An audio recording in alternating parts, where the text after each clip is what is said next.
Right now on the National Weather Desk, it's Earth Day, why this year's focus is on microplastics. Plastics are so dangerous because they don't break down very easily. And what you can do to help keep America beautiful. Why in 2024 is litter still an issue? Seasonal affective disorder. It's not just for winter anymore. Not a lot of people know about it, and not a lot of people know how to help. And why do azalea bushes bloom at different times in the spring? On the north side, they get less sun. Plus, meet Baltimore's trash-eating robot, known as Mr. Trash Wheel. We picked up a guitar, one time a python snake. From our nation's capital, this is the National Weather Desk. Good morning and welcome to the National Weather Desk. I'm meteorologist Steve Rudin from WJLA in Washington, D.C. Today is Earth Day. 190 nations have recognized it now, which dates way back to 1970. This year, a special theme has been set for the annual event. Meteorologist Christina Ernie talks about this year's focus, the dangers of microplastics.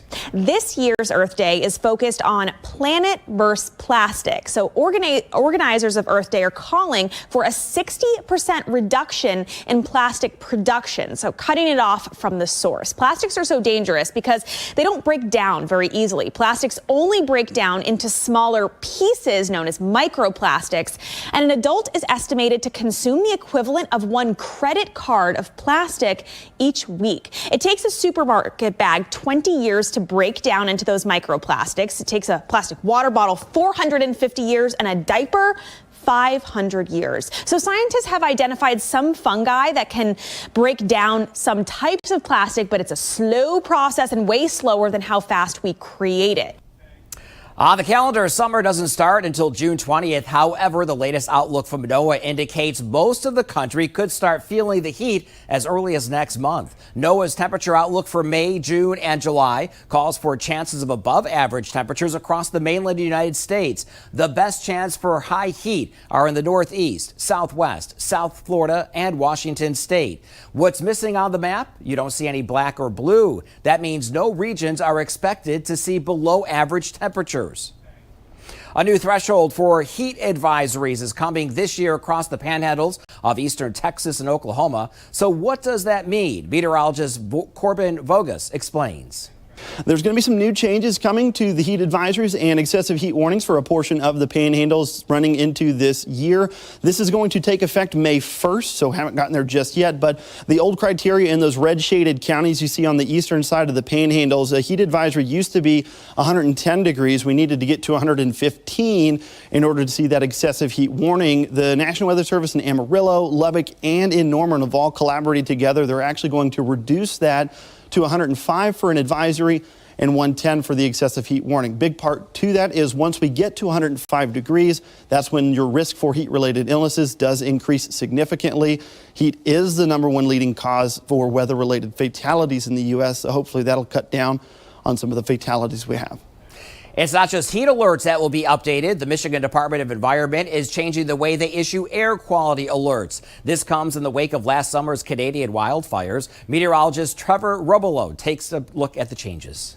The summer of 2023 was a record year for the amount of acres burned in Canada's mass wildfires. The smoke from these wildfires impacted Michigan with hazy days and air quality alerts. Typically, when we issue an alert and advisory, in the past, it was either called a Clean Air Action Day or an Air Quality Action Day.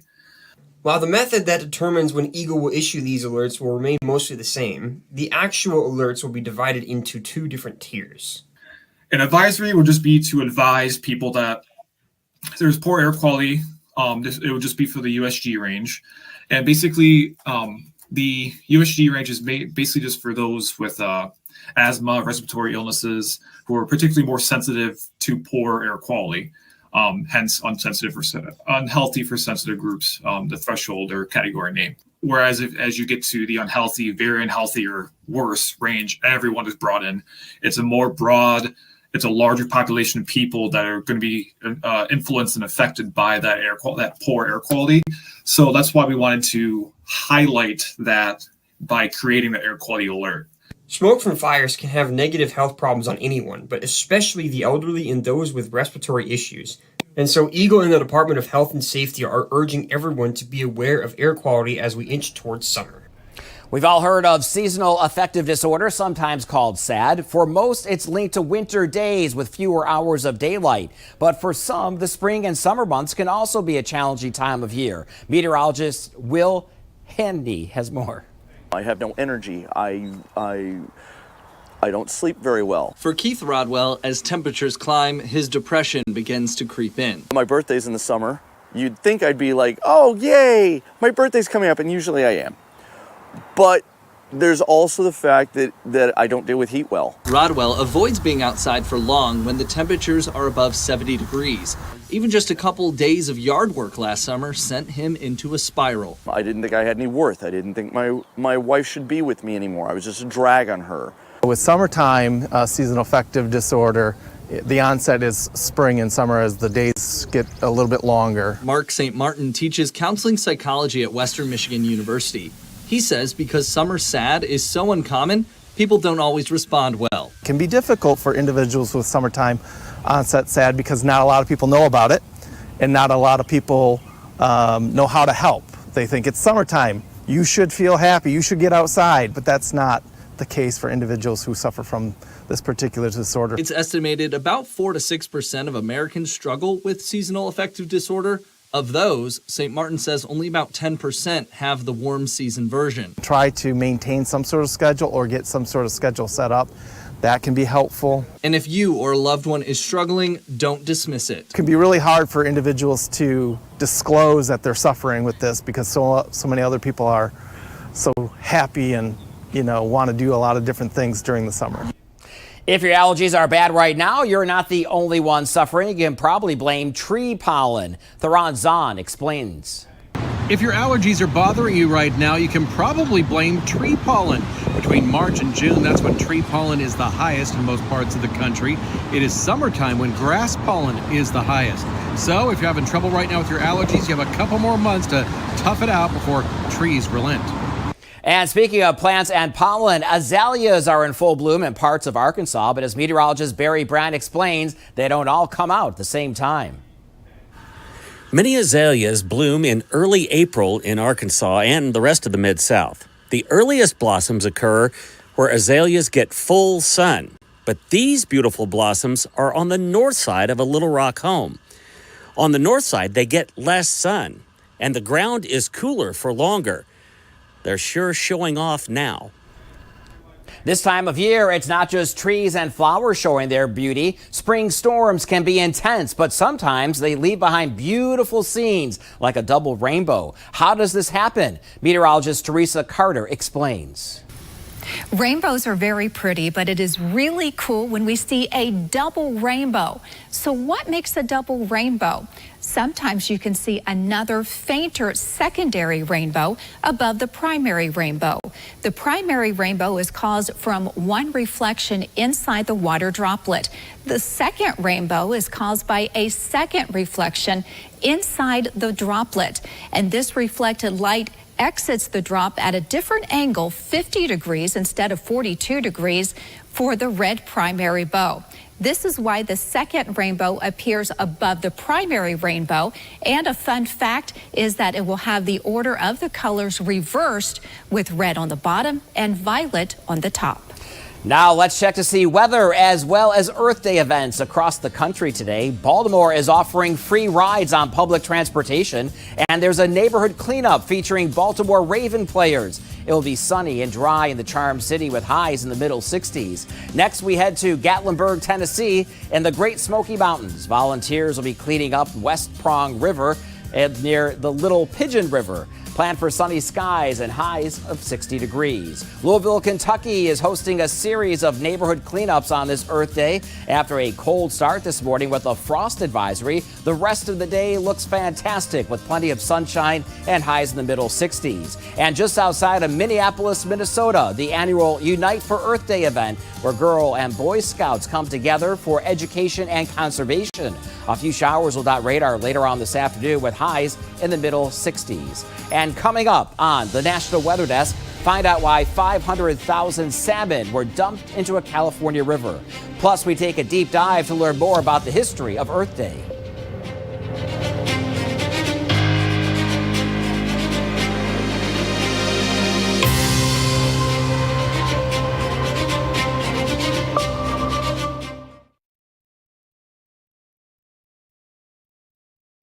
I'm meteorologist Christian Bridges. Here's a look at your forecast for the Northeast. Overall, a cool but still fairly nice day in store for our Monday. In the 60s across New York State, upper 60s at Syracuse and Albany, lower 60s in New York City, and overall along the coastline it is a little cooler. Low 60s in Boston, 50s as you head northwards into Maine. Clear skies though all across the region for Monday. Looks like that sticks around onto Tuesday. Next rain chance is on Wednesday. I'm Chief Meteorologist Gerard Jabali. Here's a look at the Mid-Atlantic region. Your Monday starts out pretty chilly here. Clouds have moved out, but we'll have some frosty conditions around, but that'll disappear as you move in the afternoon. We'll just see some scattered clouds. No rainfall to come our way on Monday or again on Tuesday. We're likely not going to see any major rain chances until later this week. Now, here's Future Scan. Today's highs still around the low 60s after that chilly start, but we'll see temperatures staying on the fairly cool side, decent as we move into Tuesday, with highs in the 70s. I'm meteorologist Vitas Reed. Here's a look at your southeast forecast highs for the day. We're looking at 68 degrees in Nashville, 67 Birmingham, 64 Raleigh, Jacksonville about 70 degrees, getting down in towards Florida, looking at 87 West Palm. Cold front still making its way down through southern Florida, so it looks like lots of sunshine over the southeast. There may be some showers and thunderstorms across parts of Miami. That's the only area probably getting rain, but it looks like we'll hold on to nice dry conditions through the next several days with comfortable temperatures.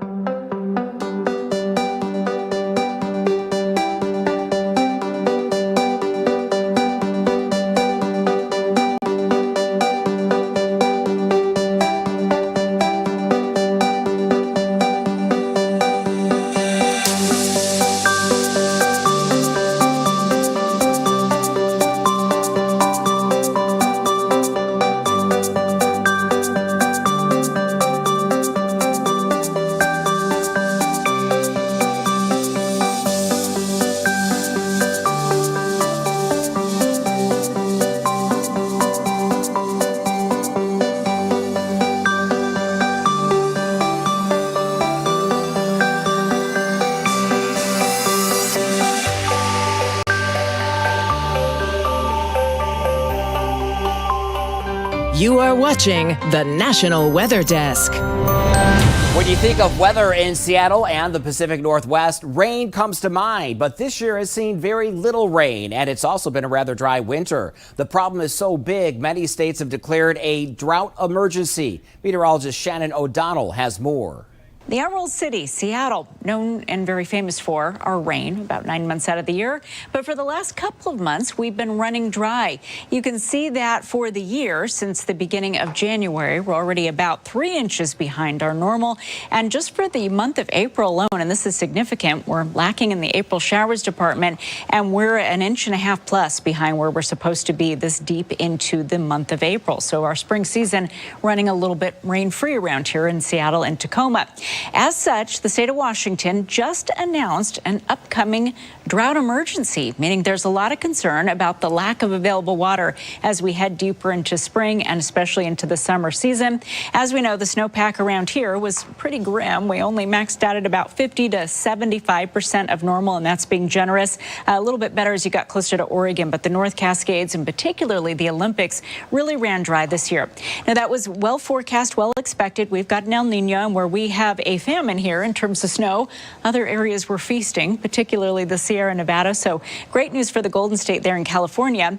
But the low snowpack on top of running quite dry this spring is cause for concern, particularly as we head toward the summer season. Things kind of parched up there in the high country, could have a lot of dry grasses and whatnot, and that could lead to additional forest fires as we head into the summer. For the National Weather Desk, I'm meteorologist Shannon O'Donnell. Last week in California, 500,000 salmon were released into a river with the hope of replenishing its fish population. Adelmi Ruiz talked to the California Department of Fish and Wildlife to find out more about the project. The California Department of Fish and Wildlife, along with the Karuk and Yurok tribal leaders, released almost 100,000 yearling coho salmon on Tuesday, April 16th, and more than 400,000 Chinook salmon fry into the Klamath River on Wednesday, April 17th. Philip Williams, Yurok tribal council member, says this process has revived hope in his community. All coming together to revive this river, it restores that hope. According to the CDFW, this is the first major release of coho salmon into the river since the drawdown of the river's reservoirs as part of the historic dam removal. These fish will outmigrate to the Pacific Ocean and spend 2 to 4 years out in the ocean and then return to the Klamath River to spawn. And these will be the first fish, from our hatchery at least, that will be returning to an undammed, free-flowing Klamath River. The CDFW was able to launch a salmon hatchery late last year to raise salmon until they are the right age to be released into the river. Kenneth Brink, vice chairman of the Karuk tribe, says this experience means a lot to his community. It's going to be a very, very, very healing experience to be able to see the salmon come back, to have our religion come back, and to be able to live as Karuk people, get your identity back. In honor of Earth Day, a nonprofit is organizing with a nationwide cleanup. Emily Gracie sat down with the president of Keep America Beautiful to learn more about the Great American Cleanup. Earth Day is such an important day that comes with a deep history of taking a moment to take action to sustain our communities and our environment, right? And to really focus on what that means in communities around the country. I'm a child of the 80s, and, we picked up litter. That's what we did. We were worried about that, and we were worried about the ozone layer. So why in 2024 is litter still an issue, or is it still an issue? Keep America Beautiful runs the National Litter Study. And what we know between our 2015 study and our 2020 study is that the amount of litter on the ground was reduced by almost 50%. That's great news. But the reality is there are still 50 billion pieces of litter on the ground. At the big scale, it seems unattainable. But if you break it down, it's pretty manageable, and you don't have to be alone in doing it. It's incredibly social.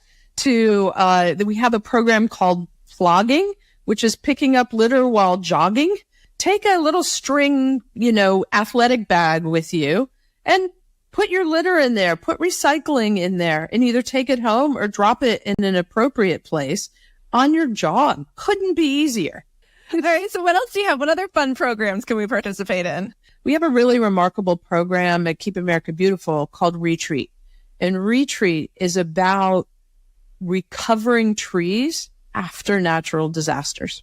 After that natural disaster is over, people are left disconnected from their community. And our Retreat program recognizes that and invites the community to come back together with each other and replant trees and care for those trees as a way not only to reestablish that tree canopy that's maybe lost to a tornado or a hurricane or a severe storm, but also to reconnect with community members. If you want to go more in depth with Jenny and find out how you can participate in the Great American Cleanup, check out this week's episode of our podcast, Off the Radar. You can find it anywhere you listen to podcasts. Now we want to introduce you to Mr. Trash Wheel, the robot that has been eating trash and cleaning the water in Baltimore's Inner Harbor for a decade. And not just for Earth Day. Meteorologist Amy Aronson gives us an up-close look at the iconic machine. So Mr. Trash Wheel does not move around. It sits at the mouth of the river, and when it rains, all the trash that's on the streets, alleys, and parking lots gets washed down into the storm drains and the sewers and ends up down at Mr. Trash Wheel coming down the Jones Falls River. And Mr. Trash Wheel's there to stop it. The booms funnel it to the rakes and conveyors. The rakes and conveyors pick it up and put it into a dumpster. And all the power from that comes from the water wheel, which is turned by the flow of the river and by solar panels, which charge batteries and power pumps and pump water up into the buckets of the wheel. Trash Wheels like sun for its solar panels and to charge it, but they're in the biz of picking up trash. And for that, they need brain. Optimum capture of trash and picking up trash, a light to moderate rain brings a nice flow, brings all that trash down. And over the years, the Trash Wheel has collected hundreds and hundreds of tons of trash. 99% of the trash is the same stuff. It's bottles, plastics, candy wrappers, chip bags. But once in a while, you get something interesting. We picked up a guitar. One time, a python snake was found. That's a land snake. It's not supposed to be in the water. And the first place it could get out of the water was on our trash wheel, and we rescued it, and it was adopted. And the Trash Wheel does more than just keep the harbor clean of trash. Another big benefit of it is to inspire and educate people to understand that what they do on the land has an effect on the waterways, from the small streams to the big rivers to the harbor to the Chesapeake Bay and all the way out into the Atlantic Ocean. If their trash gets in the wrong place, it's going to have a negative impact for hundreds of years. Time for a short break, but first we take in views of sheep frolicking on a pristine mountainside.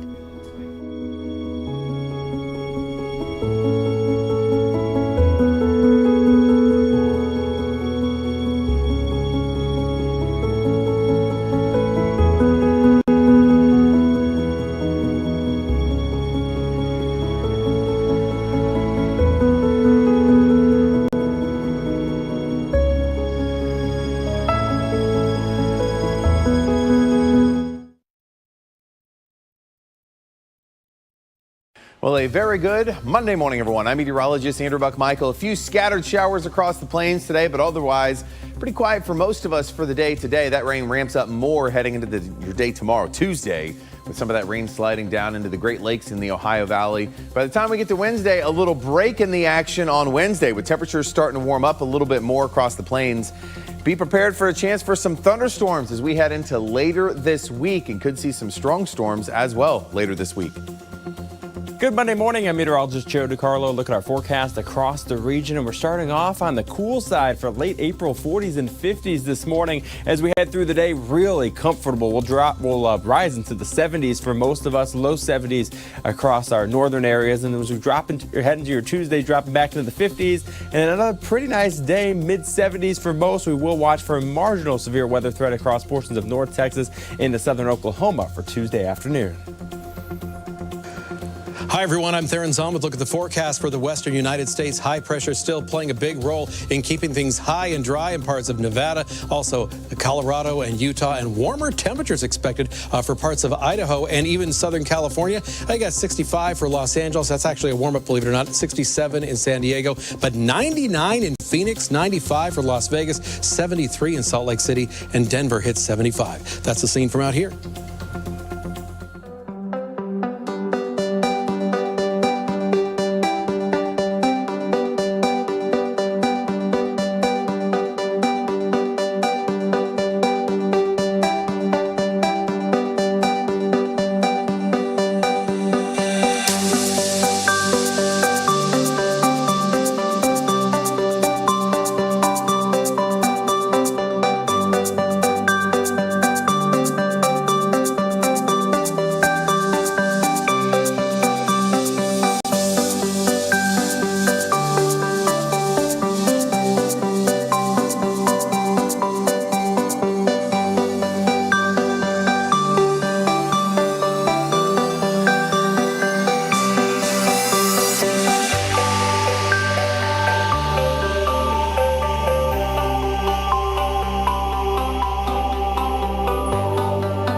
You are watching the National Weather Desk.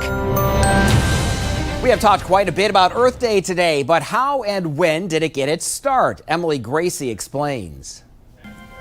Back in 1970, there was no Clean Air Act, no Clean Water Act. It was totally legal for a factory to spew black clouds of toxic smoke into the air or dump tons of toxic waste into a nearby stream.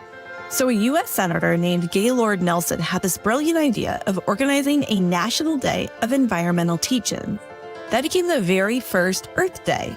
Over 20 million Americans came together to promote environmental protection and raise awareness about climate change. And it worked. Later that year, Congress authorized the creation of the U.S. Environmental Protection Agency.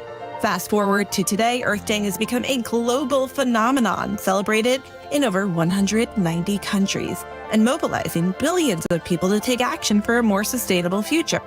For the National Weather Desk, I'm meteorologist Emily Gracie. If you're looking for more great...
Thank you so much for looking in this morning. I'm glad you were able to join me. I'm meteorologist Steve Rudin from WJLA in Washington, D.C. I'll see you back here tomorrow morning. Good day.